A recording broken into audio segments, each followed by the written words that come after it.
ہماری جانب توجہ کر دیتے ہیں تاکہ ان پر گرمی اور حرارت کا احساس کم سے کم ہو اور وہ اس حرارت کو گرمی کو محسوس نہ کریں۔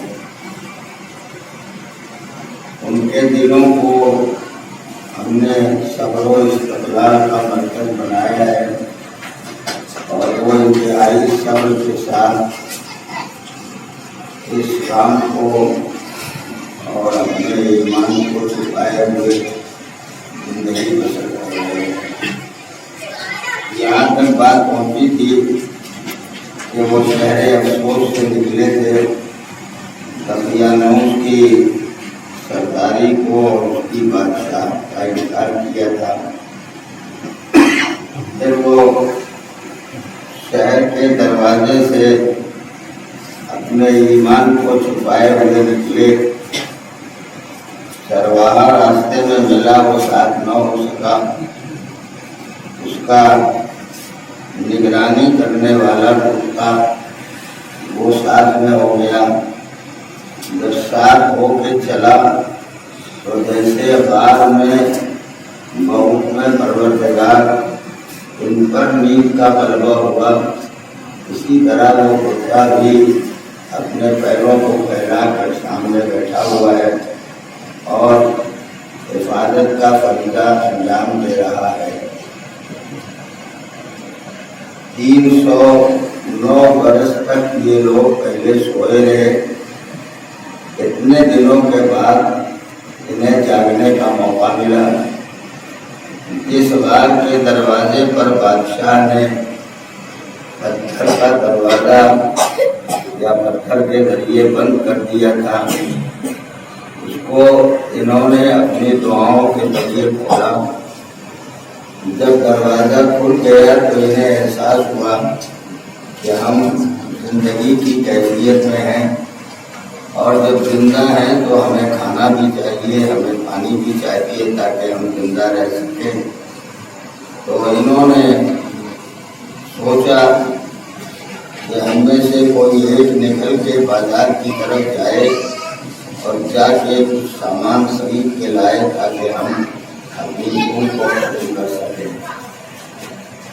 ان سے پوچھا گیا کہ تم کتنے دیر تک سوئے تھے، تو انہوں نے یہ کہا کہ 1 دن یا 1 دن سے کچھ کم ہم سوئے رہے 309 برس تک، اور انہیں خیال رہا کہ ہم پورا 1 دن بھی سو نہیں سکے۔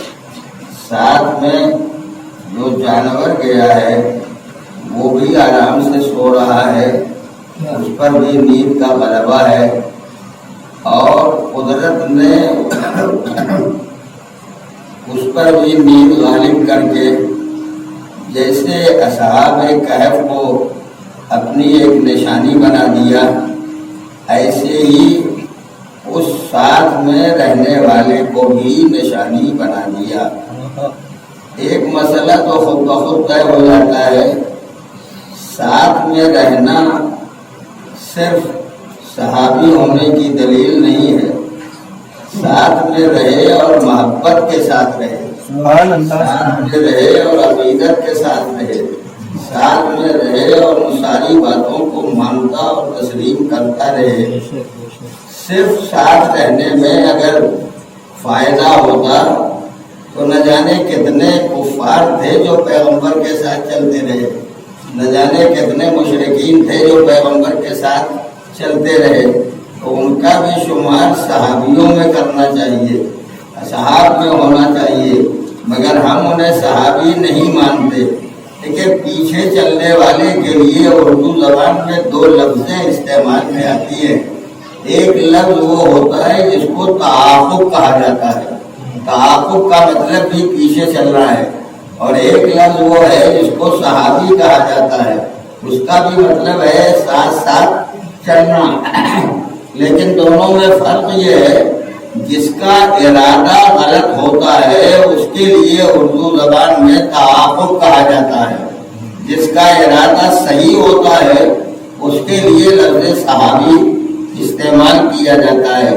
اب یہ ساتھ رہنے والے اگر اپنے نیت، اپنے ارادے اور اپنے حالات کی پاکیزگی کے ساتھ ساتھ رہے تب تو یقیناً فائدہ ہے، لیکن اگر صرف چلتے رہے اور فرمان پیغمبر کو نہیں مانا، تسلیم نہیں کیا تو کوئی انہیں فائدہ ملنے والا نہیں ہے۔ صحابیت کے تذکرے قرآن مجید نے جگہ جگہ کیے ہیں، ان میں سے دو موقع میں آپ کو یاد دلاتا ہوں۔ ایک موقع سورہ جمعہ میں ہے جس میں یہ کہا گیا ہے وَإِذَا رَأَوْا تِجَارَةً أَوْ لَهْوًا انفَضُّوا إِلَيْهَا وَتَرَكُوكَ قَائِمًا۔ یہ لوگ جمعے کی نماز کی حالت میں جب دیکھ لیتے ہیں کہ کوئی کھیل کود کا سامان آ گیا، جب دیکھ لیتے ہیں کہ کوئی تجارت کا سامان آ گیا تو یہ لوگ نبی کو قیام کی حالت میں چھوڑ کے اس لہو لعب اور تجارت کی طرف چلے جاتے ہیں۔ یہ نماز پڑھنے والے ہیں پیغمبر کے ساتھ، یہ چلے جاتے ہیں ادھر لہو لعب کے لیے۔ میں ان سے صرف ایک جملہ پوچھتا ہوں کہ جتنی دیر کے لیے یہ چلے گئے نبی نے کیسا قیام کیا انہیں پتا ہے؟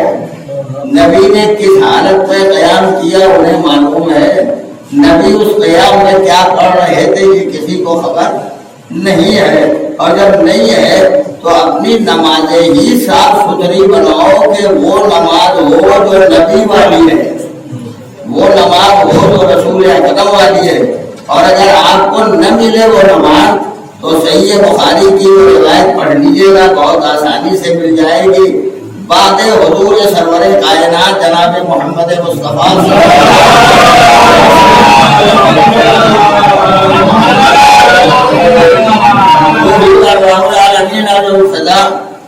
جب تاریخ نے دیکھا کہ کم سے کم 25 سال کا زمانہ گزر چکا تھا جب مولا کائنات مسجد میں تشریف نہیں لائے اور لوگوں کی نمازوں کی قیادت آپ نے نہیں فرمائی، 25 سال کے بعد جب مسجد میں آئے تو نمازی نہیں بدلے ہیں، صرف امام بدل گیا ہے۔ نماز پڑھنے والے نہیں بدلے ہیں، قیادت کرنے والا بدل گیا ہے۔ نمازی نہیں بدلے ہیں، امامت کرنے والا بدل گیا ہے۔ نماز کل بھی پڑھ رہے تھے، نماز آج بھی پڑھ رہے ہیں، مگر آج جب نماز ختم ہوئی تو ایک ہی جملہ ہر نمازی کی زبان پہ تھا، آج ویسے نماز پڑھی ہے جیسے رسول کے ساتھ نماز پڑھا کرتے تھے، پیغمبر کے ساتھ جیسے نماز پڑھا کرتے تھے۔ اس کا مطلب یہ ہے کہ اس کے پہلے کی نمازوں میں چاہے رکوع بدلا رہا ہو، چاہے قیام بدلا رہا ہو، چاہے سجدہ بدلا رہا ہو، چاہے تلاوت بدلی رہی ہو، چاہے سورے اور آیتیں بدلی رہی ہوں، مگر کچھ نہ کچھ ضرور بدلا تھا۔ اور پھر ایک بات اور قابل توجہ ہے میرے اور امیر المومنین، مولا کا کمال یہ ہے میں یہاں مجلس پڑھتا ہوں، کب ہاتھ اٹھاتا ہوں داہنا ہاتھ، کب بایاں ہاتھ اٹھاتا ہوں، کب داہنے دیکھتا ہوں، کب بائیں دیکھتا ہوں، کتنی دیر تک لوگوں کو یاد رہے گا، کتنی دیر تک لوگ یاد رکھیں گے؟ کمال ہے مولا کے اس یادداشت کا۔ 25 سال پہلے جو نماز پیغمبر کے ساتھ پڑھی تھی، آج جب نماز ادا کرنے کھڑے ہوئے تو سارے مجمع نے مل کے کہا ویسے ہی کھڑے ہوئے جیسے نبی کھڑے ہوتے تھے، ویسے ہی قیام کیا جیسے نبی قیام کرتے تھے، ویسے ہی رکوع ویسے ہی سجدہ۔ اور میں تو یہ بات ہمیشہ کہتا رہتا ہوں، جو علی اپنے سونے کو نبی کے سونے سے ملا دیتا ہے وہ حالت جنگ میں نبی کے ساتھ رہتا ہے تو نبی جیسا ہوتا ہے۔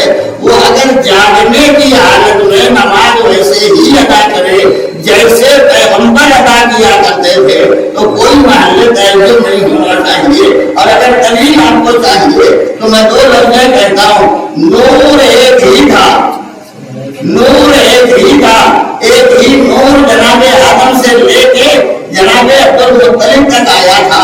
جناب عبدالمطلب کے بعد نور 2 حصوں میں تقسیم ہوا تھا، ایک آدھا نور سورہ عبداللہ کے حوالے، نور صلب ابو طالب کے حوالے ایک لفظ دنیا کو سوچنا چاہیے، آج تک کسی نے جناب عبداللہ کے بارے میں کسی مسلمان نے یہ نہیں کہا کہ ان کا اسلام خطرے میں ہے یا ان کا دین خطرے میں ہے یا ان کا ایمان خطرے میں ہے۔ اللہ جب اپنے نور کو دو حصوں میں تقسیم کرتا ہے تو ایک کو مومن کے قلب میں رکھ دے، دوسرے کو غیر مومن کے قلب میں رکھ دے، یہ کیسے ممکن ہے؟ جیسے آدھا نور صلب عبداللہ کے ایمان کے حوالے تھا، ایسے ہی آدھا نور صلب ابو طالب کے ایمان کے حوالے تھا۔ اور جب دونوں ایمان کے حوالے ہے تو جو ایمان کی گود میں پڑا ہوگا وہ صاحب ایمان ہوگا۔ یہ لفظیں اور بدل کے کہہ دیتا ہوں، میرے نبی نے حیوانوں کو انسان بنایا، انسانوں کو بربریت اور حیوانیت سے نکال کے قرآن کا پڑھنے والا بنایا، صاحب قرآن قرار دیا۔ صاحبان قرآن کو بلند کر کے ایک کو سلمان بنایا، سلمان کو بلند کر کے ایک کو مولا سن ایمان بنایا۔ جب ان نے ایمان بنا دیا تب دنیا نے پہچانا علی اس ذات کا نام ہے جو صحابی بن جائے تو یا سلمان بن جاتا ہے یا ابو ذر بن جاتا ہے۔ سلامات پڑھتے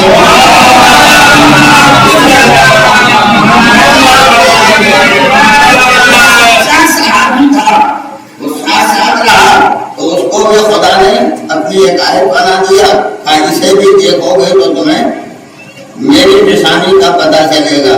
وہ ہے ساتھ میں ہے، آج تک ہے، نہ بدلا نہ کوئی تبدیلی پیدا ہوئی۔ کہتے ہیں لوگ کہ ساتھ ساتھ رہے تو کچھ تو مرتبہ ملا ہوگا، یقیناً مرتبہ ملا ہوگا، نام ہی یاد آ لیا جاتا ہے صحابی کے طور پر، یہی بہت بڑا مرتبہ ہے۔ پہلے لوگ کہتے تھے صحابی اس کو کہتے ہیں، اب یہاں سے ضائع مت جانے دیجیے گا، صحابی اسے کہتے ہیں من رأى نبی، جو نبی کو دیکھ لے وہ صحابی ہے۔ کہ پہلے کا فکرہ جو نبی کو دیکھ لے اپنی آنکھوں سے وہ صحابی ہے۔ بعد میں قید لگائی جو نبی کو دیکھے ایمان کے ساتھ تب صحابی۔ تو دیکھے گا کون نبی کو؟ کون نبی کو دیکھے گا؟ جس کے سامنے نبی ہوں گے وہی تو دیکھے گا، اور اگر سامنے نبی نہیں ہے تو دیکھ نہیں سکتا ہے۔ آنکھیں ہیں مگر سامنے نبی نہیں ہے تو دیکھ نہیں پاتے۔ جو دیکھ لے نبی کو وہ صحابی بن جائے ایمان کے ساتھ۔ میں ایک لفظ کہتا ہوں، اگر دیکھنے والے کی نگاہ اتنی پاکیزہ ہو جاتی ہے کہ دیکھ لے تو صحابی کہلائے، تو جس نے گود میں پالا ہوگا، جس نے آغوش میں پکڑا چڑھایا ہوگا، جس نے مسلسل حفاظت کی ہوگی، اس کا ایمان کتنی منزل پر رہا ہوگا۔ اس کے لیے میں صرف یہ بھی بات کہہ سکتا ہوں، علامہ ابن ابی الحدید معتزلی جو مولا کے چاہنے والے نہیں تھے، انہوں نے نہج البلاغہ کی شرح لکھی ہے، شرح ابن ابی الحدید کہلاتی ہے۔ انہوں نے ایک مقام پر مولا کے فضائل کا تذکرہ کرتے ہوئے کہا ہے کہ علی کو ساری فضیلت اس لیے مل گئی کہ نبی کی گود میں پل گئے۔ ذہن بالکل بیدار رکھیے گا، نبی کی گود میں پل گئے تو علی اتنے فضائل کے مالک ہو گئے۔ نہ پہلے ہوتے تو یہ فضیلتیں نہیں ملتی۔ تو ایک بات کا تو اقرار کر لیا کہ گود سے کچھ ملتا ہے،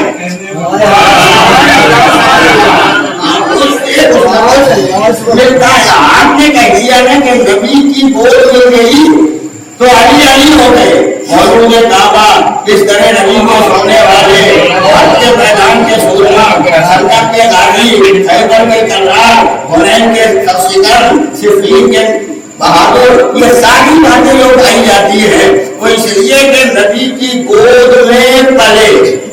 اب میں سارے مسلمانوں سے اعلان میں کہتا ہوں، یہ تلاش کرو کہ نبی بھی کہیں پل رہا تھا یا نبی بھی کہیں پروان چڑھ رہا تھا یا نہیں، کسی میں پلا یا نہیں پلا؟ میں کیوں بتاؤں کہ وہ گود کون سی تھی؟ آپ ڈھونڈ لیجیے کوئی گود تھی، ہوا میں پلا نبی، فضا میں پلا نبی، آسمان کی بلندی میں پلا، مکے اور مدینے کی گڑیوں میں پلا، کہاں پلا؟ کوئی تو گود نہیں ہوگی جس آغوش میں نبی پلا۔ تنیام کی بات کہہ دیتا ہوں، پلنے کے لیے پالنے والے نے نبی کو اپنی گود میں نہیں لیا، نبی نے گود خود بھولی، کہاں پڑھوں گا؟ جناب عبدالمطلب کے اتنے بیٹے، وہ سارے بیٹے موجود ہیں۔ پہلے دادا نے پالا پیغمبر کو، اس کے بعد سارے بچوں سے کہا کون پالے گا اس کو؟ تاریخ میں یہ فضلہ نقل ہوا ہے، ان سے کہا آپ پالیے گا، مستقبل سب سمجھتے رہے ہوں گے، فیوچر کا سب کو بتا رہا ہوگا، اب کون پالے گے؟ یا یہ نہیں پالیں گے، وہ نہیں پالیں گے، وہ نہیں پالیں گے۔ نبی ایک ایک گود کو دیکھتے ہوئے چلے، آگے ابو طالب کی گود میں بیٹھ گئے۔ لفظ بدل کے میں کہتا ہوں، نبی نہیں بیٹھ رہے، وحی الہی کا ترجمان ہے تو بیٹھ رہا ہے۔ جس کے گھر میں قرآن آنے والا ہے وہ بیٹھ رہا ہے، جو اتنا پاکیزہ اتنا طیب و طاہر ہے وہ بیٹھ رہا ہے۔ ایک گود میں بیٹھ گئے، کہا یہاں پڑھوں گا، تو کوئی پالنے والا اٹھا لیتا، یہ مرحلہ الگ تھا۔ اب پلنے والا خود کسی گود میں چلا جائے، یہ مرحلہ اس سے الگ ہے۔ تو کسی گود میں نبی پڑھ رہے تھے نا، آپ نے نہیں تک کہہ کے چھوڑ دیا، علی علی نہ ہوتے اگر نبی کی گود میں نہ پڑے ہوتے۔ میں آپ سے پوچھتا ہوں، حضور کہاں پڑے؟ آپ نے تو یہی بول دیا ہے نا، حضور کہاں پڑے؟ جس گود میں پڑے، کہیے علی کا نام دوہرا دوں، علی علی نہ ہوتے اگر نبی کی گود میں نہ پڑے ہوتے، تو محمد محمد نہ ہوتے اگر ابو طالب کی گود میں نہ پڑے ہوتے۔ آواز نہ چڑھے ہوتے۔ اب یہ پالنے والے جس کو پالتا ہے، اور پلنے والے کی عظمت سے گود کا پتہ چلایا جاتا ہے۔ بچے کو آپ دیکھتے ہیں، بڑا خوش اخلاق ہو، بڑا باعدت ہو، بڑا مہذب ہو، بڑا تمیزدار ہو، تو لوگ یہ نہیں کہتے کہ لڑکا بڑا اچھا ہے، یہ کہتے ہیں جن ماں باپ نے پالا ہے وہ بڑے اچھے ہیں، اس لیے کہ انہوں نے اس طرح پروان چڑھایا ہے تو بچہ ایسا ہے۔ تو اب اگر پیغمبر پلے تھے آغوش ابو طالب میں، تو پیغمبر کی عظمتیں ایک دفعہ دیکھو اور اس کے بعد اندازہ لگاؤ کہ وہ گود کتنی عظیم رہی ہوگی۔ اب لفظ میں کہتا ہوں اسے آپ سمجھ لیجیے گا، علی کتنے ہی بلند ہو جائیں مگر علی علی ہیں، نبی نبی ہیں۔ علی کا مرتبہ کم ہے، پیغمبر کا مرتبہ زیادہ ہے۔ اب مجھے بتاؤ وہ کون سی گود بڑی گود تھی؟ نبی کی گود بڑی تھی یا ابو طالب کی آغوش بڑی تھی؟ جس نے علی بنایا وہ گود اچھی ہے یا جس نے نبی بنایا وہ گود اچھی ہے؟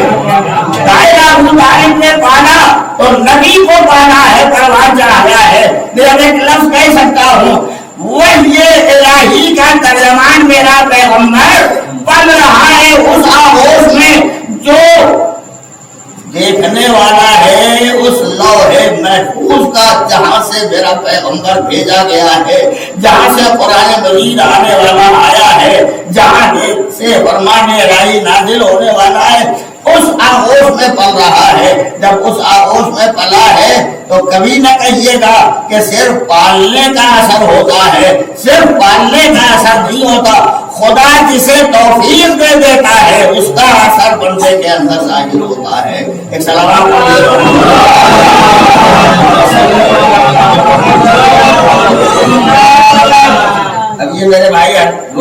کرتے ہیں کہ تھوڑا سا واقعہ پڑھتے ہو، اس کے بعد دوسری بات آ جاتی ہے، تو میں الگ سے کوئی بات نہیں پڑھتا، اس سے متصل ہوتی ہے باتیں. یہ صحابی ساتھ میں جانے والا جانور ہے نا.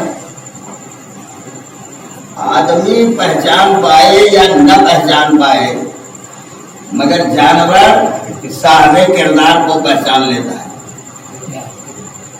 یہ کتا ہے نا، یہ بڑا عجیب ہے، قسم ہے یہ بہت بڑا محافظ ہے. میں صرف اشارہ کیے دیتا ہوں. مولا کائنات امیر المومنین علی بن ابی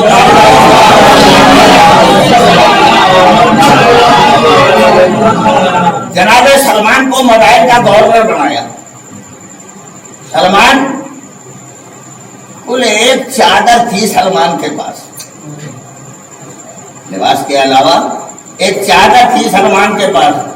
اسی کو کبھی بچھا کے سو جاتے تھے، اسی میں کبھی سامان باندھ لیتے تھے، اسی کو لے کے کبھی چل دیا کرتے تھے. مدائن کے لوگ انتظار کر رہے تھے علی جیسے عظیم انسان کا گورنر آ رہا ہے تو اس کے استقبال کے لیے جانا چاہیے. پورا مدائن نکلا ہے، سرے راہ آ گیا تاکہ سلمان کا استقبال کیا جائے. کھڑے ناؤ آتے ہیں نہ تب آتے ہیں. سلمان پہنچے بھی، چلے بھی گئے، مسجد میں جا کے عبادت میں مصروف بھی ہو گئے. بہت دیر جب ہو گئی تو لوگوں نے کہا کہ ارے یوں ہی کہہ دیا ہوگا، بھیجا نہیں ہوگا.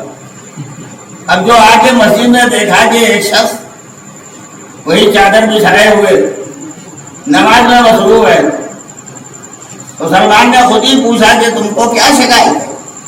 کہا شکایت کچھ بھی نہیں ہے.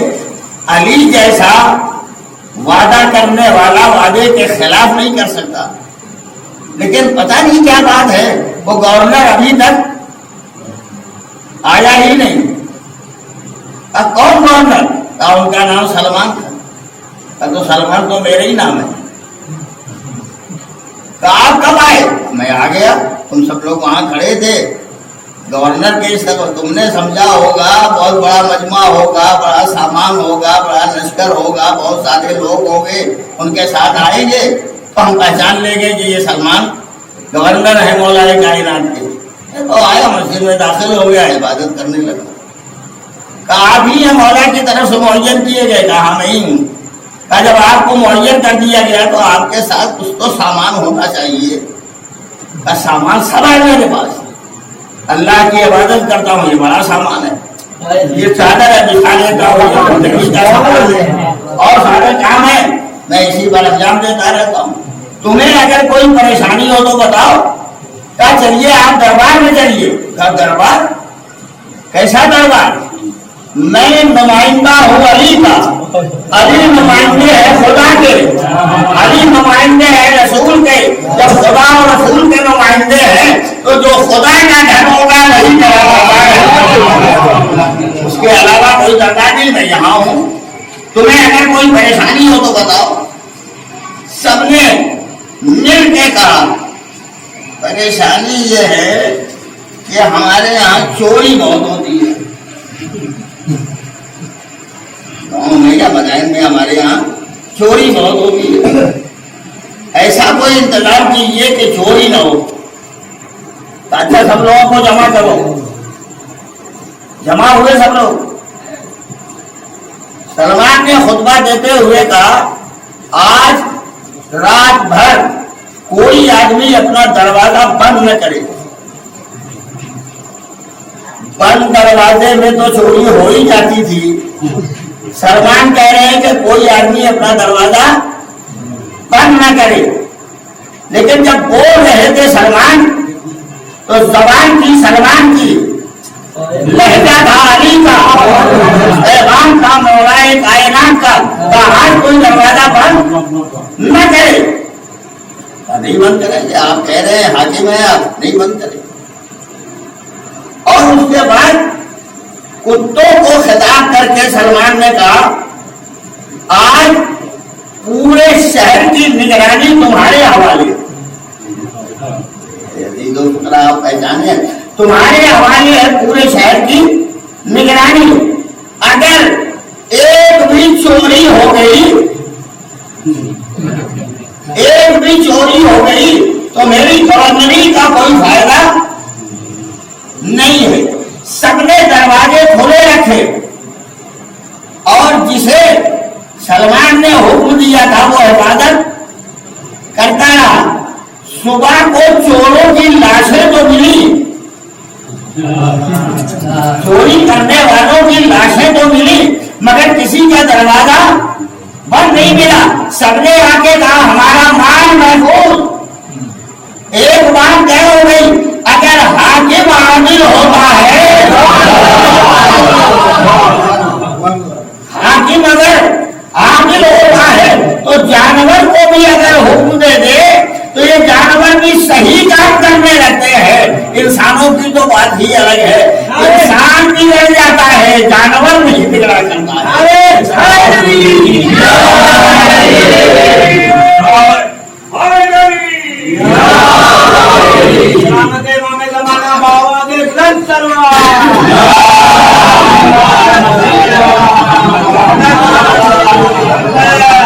اور کبھی کبھی آپ تاریخ پڑھیے گا تو آپ کو اندازہ ہوگا کہ انسان کو نہیں پہچان پاتا لیکن جانور پہچان لیتے ہیں. اس کے مرتبے کا اندازہ جانور کو ہو جاتا ہے. انسان ایک بہت چھوٹا سا کیڑا ہے, اس کو گرگٹ کہا جاتا ہے. گرگٹ کتنے رنگ بدلتا ہے, کبھی ہرا کبھی پیلا, تو گرگٹ بہت سے رنگ بدلتا ہے. گرگٹ تو بیچارہ کم ہی رنگ بدلتا ہے, آدمی اس سے زیادہ رنگ بدلتا ہے, انسان اس سے زیادہ رنگ بدلتا ہے. انسان نہیں پہچان پاتے مگر حیوان اور جانور پہچان لیتے ہیں. ہارون رشید عباسی خانوادے کا بادشاہ شکار کرنے کے لیے اپنے کتوں کے ساتھ گیا. شکاری کتا ساتھ لیے ہوئے چھوڑ دیا جانوروں کے شکار کے لیے. تو ہرن کا شکار کرنا تھا, اپنا شکاری کتا چھوڑا, اس کے آگے بڑھے.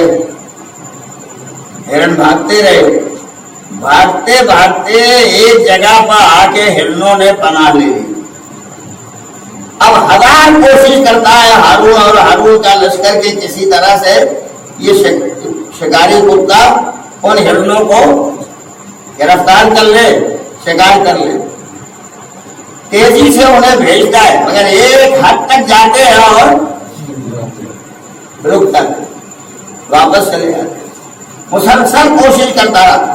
آخر میں یہ کہا کہ کوئی بزرگ اگر ہو تو اس سے پوچھو یہ جگہ کون سی ہے جہاں ان ہرنوں نے آگے پناہ لے لیا اور ہمارے شکاری کتے نہیں جاتے جن کو ہم نے سدھایا ہے. ایک بزرگ ملے, انہوں نے کہا اگر ہماری جان کی حفاظت کا وعدہ کیجیے تو ہم بتائے دیتے.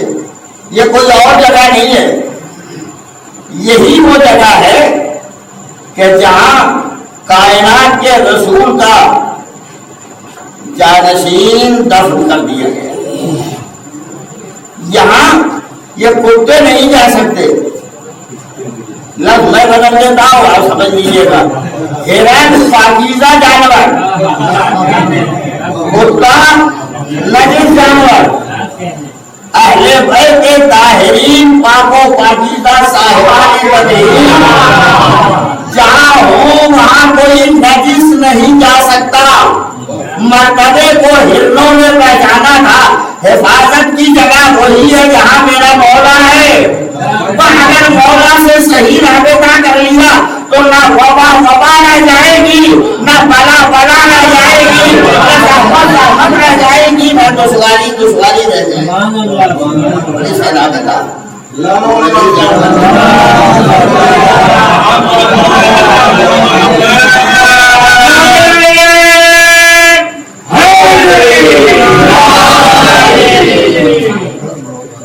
اور سلوات پڑھتے ہیں.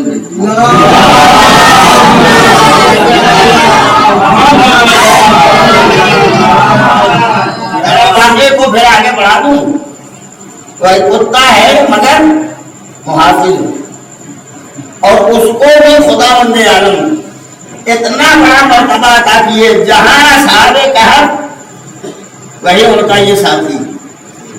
ایک بات میں نے بتائی، صحابی نماز کی حالت میں، حالت قیام میں حضور کو چھوڑ کے چلے جاتے تھے۔ دوسرا موقع اسی قرآن میں نقل ہوا ہے، جب پیغمبر کی فضل سے اٹھ کے آتے تھے تو یہ کہتے تھے ماذا قال، ابھی نبی کیا کہہ رہے تھے؟ لیکن سہو نسیان، بھول کا عالم یہ ہے، ابھی اٹھ کے آئے ہیں تو پوچھ رہے ابھی نبی کیا کہہ رہے تھے۔ ایسے بھولنے والے کو خدا اپنا دین دے دے گا، خدا اپنا قرآن دے دے گا، خدا اپنا پیغام دے دے نہیں دے سکتا۔ تو یہ ہے منزل۔ میں نے کہا تھا کہ لوگوں نے نقل کیا، یہی اصلی بات ہے۔ کوئی بھائی نے کہا تھا تھوڑا اختصار کر دیجیے گا، وہاں شاید شبیہ برآمد ہونے والی ہے۔ ایک صلوات پڑھیے ذرا۔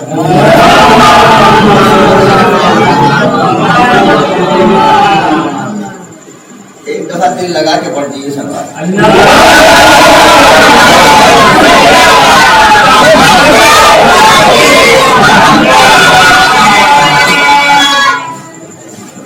کتابوں میں نقل ہو اور غالباً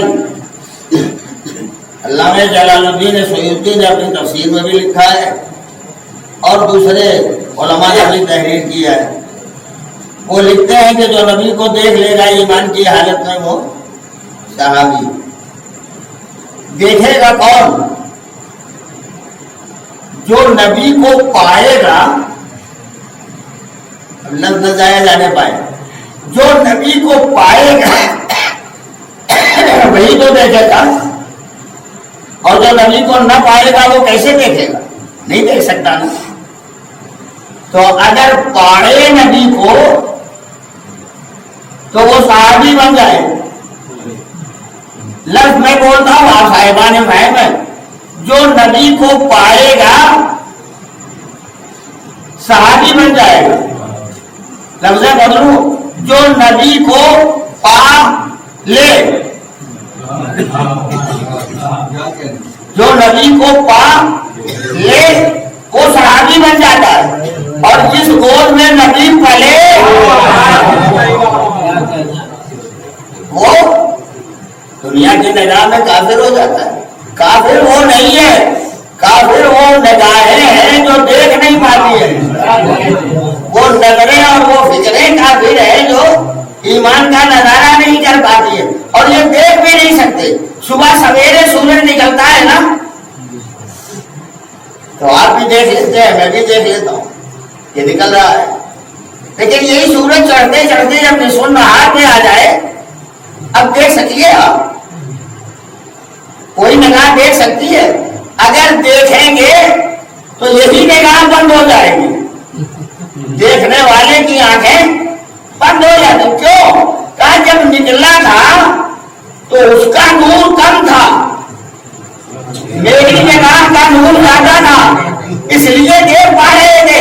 اب جب یہ نصف النہار پہ پہنچ گیا تو اس کا نور ہے زیادہ، ہماری نگاہ کا نور ہے کم، اس لیے جب دیکھنا چاہتے نہیں دیکھ پاتے۔ ایمان ابو طالب نصف النہار کی اس منزل پہ تھا جہاں دیکھنے والے جب دیکھتے تھے تو کوئی اندھا ہو جاتا تھا، کوئی بینا ہو جاتا تھا، کسی کی نگاہیں بند ہو جاتی تھی۔ یہ جب نگاہیں بند ہو جاتی تھی تو ایمان ابو طالب دیکھ نہیں پاتے تھے۔ سلمان جیسی نگاہ ہو تو ابو طالب کا ایمان نظر آئے، امام جعفر صادق جیسی نظر ہو تو ایمان ابو طالب نظر آئے۔ ایمان کی شرط ہے، ایمان کو دیکھنے کے لیے بے ایمان کبھی ایمان کو نہیں دیکھ پاتا۔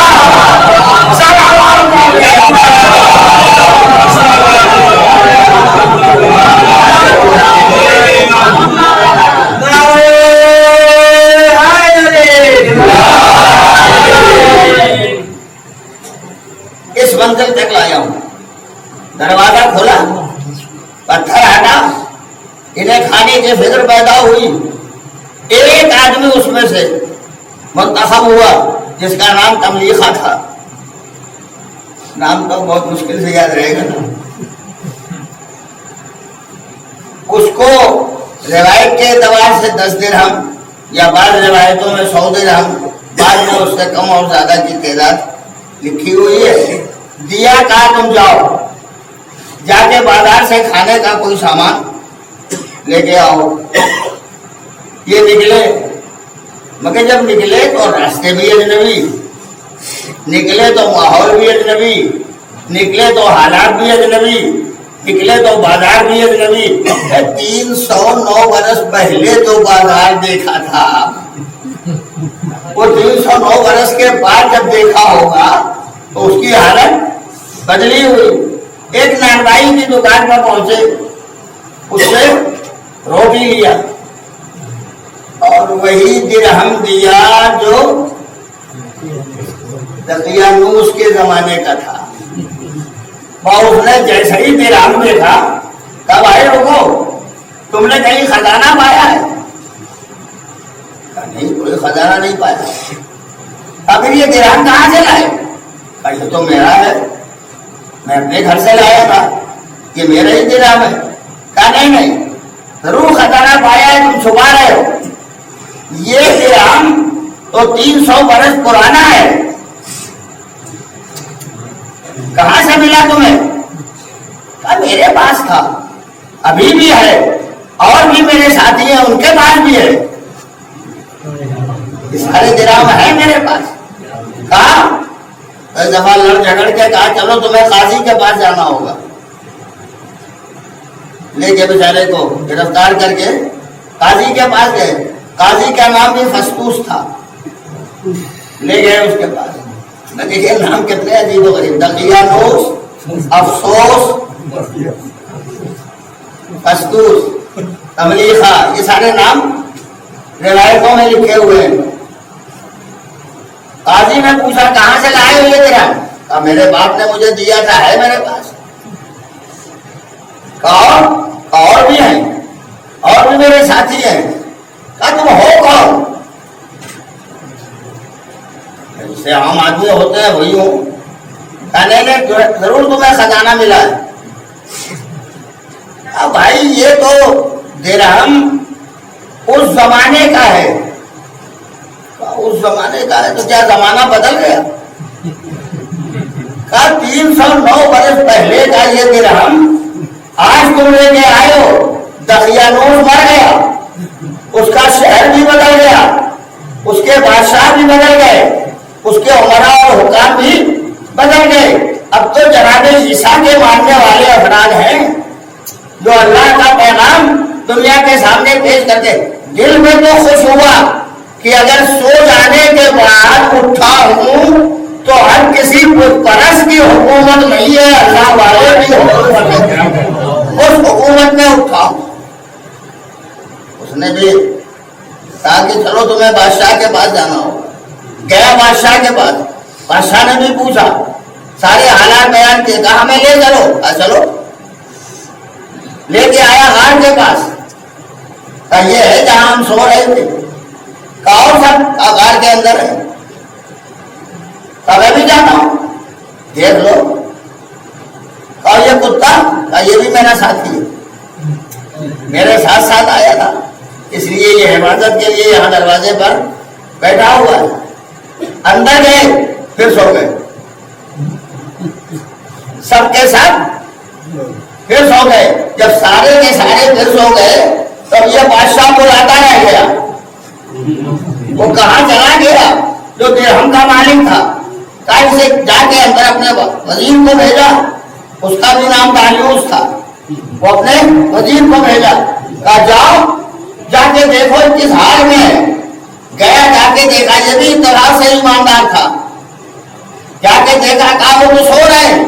کہا جگاؤ. کہا جگہ جگہ کے دیکھا کوئی اٹھتے ہی نہیں ہے، کوئی جاگتے ہی نہیں ہے، کوئی آنکھیں نہیں کھولتا ہے. خدا اگر کسی پر نیند غالب کر دے تو دیکھنے والے چاہے ہزار کوشش کرے جاگ جائے، جاگتا نہیں ہے. اگر اتنی لفظیں آپ نے سن لی ہیں تو ایک دوسرا کہتا ہوں مولا کے لیے کبھی سوچیے گا نہیں کہ جو رات بھر جاگنے والا تھا وہ ہجرت کی رات بستر نبی کا کیسے سویا؟ سونا حکم خدا سے تھا، جاگنا بھی حکم خدا سے تھا۔ علی تنہا بستر نبی پر سو گئے، نبی کو نہیں بچا رہے تھے۔ علی نے 2 فضیلتیں حاصل کی ہے اور 2 کو بچایا ہے۔ آج اگر علی نہ سوئے ہوتے تو نصیریوں کو ایک اور دلیل مل جاتی، اگر خدا نہ ہوتے تو کبھی تو سوتے۔ علی نے ہجرت کی رات سو کے بتایا میں خدا نہیں ہوں، اور بستر پر سو کے نبی کو بچایا۔ ایک علی جو خدا کا بھی محافظ ہے، اپنے رسول کا بھی محافظ ہے۔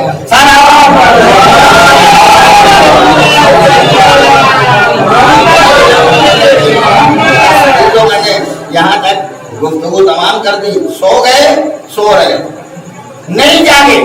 یہ جناب عیسیٰ سے پہلے کا زمانہ ہے۔ ایک دفعہ اٹھے پیغمبر کے زمانے میں،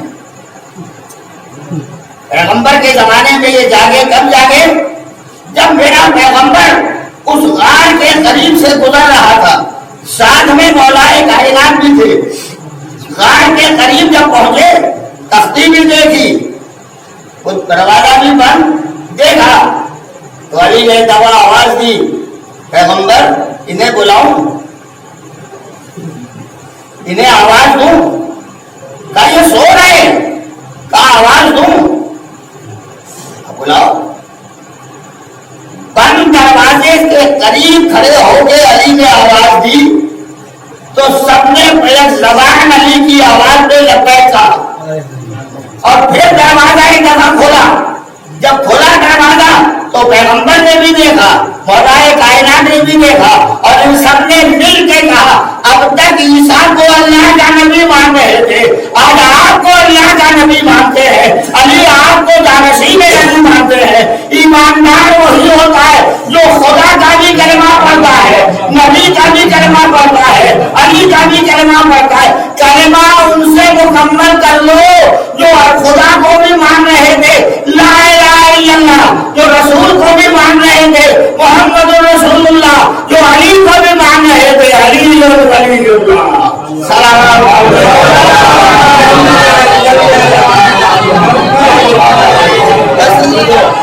وقت بھی ختم ہو گیا اور گفتگو بھی اس منزل تک پہنچ گئی۔ جواب باقی اعلیٰ کریں انشاءاللہ کل کی مجلس میں گزارش کر دوں گا۔ رابطے کے لیے اتنی باتیں میں نے کہی ہیں۔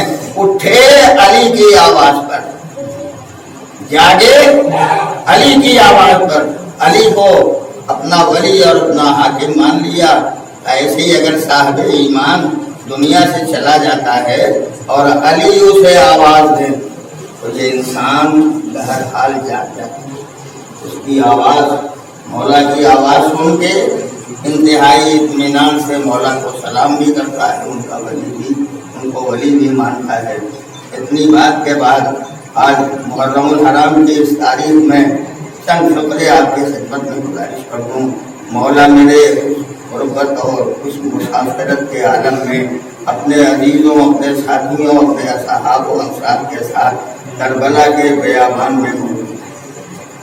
آج محرم الحرام کی 4 تاریخ، اس 4 تاریخ کے لیے مقاتل میں ملتا ہے آج ہی حکم آیا تھا کہ حسین کے بچوں پر پانی بند کر دیا جائے۔ جو بچا ہوا پانی تھا وہ 7ویں محرم تک چلا۔ 7ویں محرم کے بعد حسین کے خیمے میں خطرے آپ نہیں تھے۔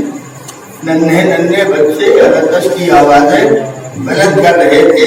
آج جب حکم آیا تھا تو حسین نے آواز دی کہ میرے بچے اب پیاسے رہیں گے، خیمے میں بچوں کی لتش کی آواز بلند ہوتی رہے گی، پیاس کی شدت رفتہ رفتہ بڑھتی اور زیادہ ہوتی چلی جائے گی، مگر میرے بچے صبر و استقلال کی منزل میں اتنے عظیم ہیں کہ یہ کبھی پانی کا شکوہ نہیں کریں گے، یہ کبھی شکایت نہیں کریں گے، یہ کبھی نہ کہیں گے ہم بڑے پیاسے ہیں۔ میں نے کل کے مجلس میں سلمان باڑے میں تذکرہ کیا تھا کہ حسین کا وہ ساتھی جس نے اپنے نوجوان کو حسین سے اجازت لے کے کربلا کے میدان میں بھیجا تھا اور خود جوان کے لاشے پر اس وقت پہنچا تھا جب جوان ایڑیاں لڑ رہا تھا، آخری سانسیں لے رہا تھا۔ بڑا مشکل تھا ایسے مرحلے میں کسی جوان کے لیے سانس لیتے ہوئے کسی باپ کا دیکھ لینا، اور ایسی منزل میں برداشت کرنے کے لیے خود موجود تھا۔ مگر اور جب دنیا سے گیا، چند لفظیں ہیں ختم کر رہا ہوں، اور جب دنیا سے گیا تو تاریخ نے لکھا ہے کہ میرا مولا خود آواز حر پر کربلا کے میدان میں پہنچا، سر اٹھا کے رکھا، شہید ہو جانے والا حر کی پیشانی پہ زخم لگا تھا، برابر خون جاری ہو رہا تھا۔ جاری خون کو دیکھ کے میرے مولا نے کسی صحابی کے ساتھ اتنا عظیم سلوک نہیں کیا جتنا عظیم سلوک حر کے ساتھ کیا۔ جیب سے وہ رومال نکالا جو شہزادی کے ہاتھوں کا بنا ہوا، ماں کے مقدس ہاتھوں کا بنا ہوا رومال اتبا حسین نے نکالا، ان کی پیشانی میں باندھ دیا۔ اور تو نے بڑا احسان کیا تھا راستے میں جب تو نے کہا تھا کہ راحت کی والدہ سید زہرا نہ ہوتی تو میں آپ کے لیے بھی وہی قدرہ کہتا لیا۔ اور اس عمل کی جزا ہے جو مجھے دے رہا ہوں، اور کی پیشانی میں رومال باندھ دیا۔ آج تک رومال بندھا ہوا ہے۔ کسی بادشاہ کے زمانے میں بادشاہ کو خیال آیا تھا، کہتے ہیں لوگ کہ حسین کے ساتھ شہید ہو جانے والے آج بھی اسی کیفیت میں ہے، چلو قبر حسین کھول کے دیکھیں کہ مولا کس منزل میں ہے۔ کسی نے آواز دی نہیں، فاطمہ کے لال کو اب نہ سکاؤ، بڑی لاشیں محفوظہ ہے، بڑی میتیں اٹھائی ہے، اب اسے اذیت نہ دو۔ اگر تمہیں اندازہ کرنا ہے تو آؤ، حسین کا غلام ان کی قبر کو کھول کے دیکھ لو۔ ان کی قبر کھولی گئی، کھول کے دیکھا رومال اسی طرح بندھا ہوا۔ اب جو بندھا ہوا رومال دیکھا، بادشاہ کو خیال آیا رومال کھول لیا جائے۔ رومال کا کھولنا تھا، کربلا کا رکا ہوا خون پھر ایک دفعہ بہنا شروع ہوا، قبر بھرنے لگی۔ آواز آئی اسے بند کر دو ورنہ پوری دنیا اسی خون میں غرق ہو جائے گی۔ یہ حر کا مرتبہ، اے حر، اگر تمہارے خون میں اتنی تاثیر ہے تو فاطمہ کا لال جب کربلا کے میدان میں زمین کربلا پر آیا ہوگا، بہتا ہوا خون زمین میں جل گیا ہوگا تو حسین کا عالم کیا رہا ہوگا۔ سیعلم الذین ظلموا أَيَّ مُنقَلَبٍ يَنقَلِبُونَ إِلَىٰ رِضَاءِ اللَّهِ۔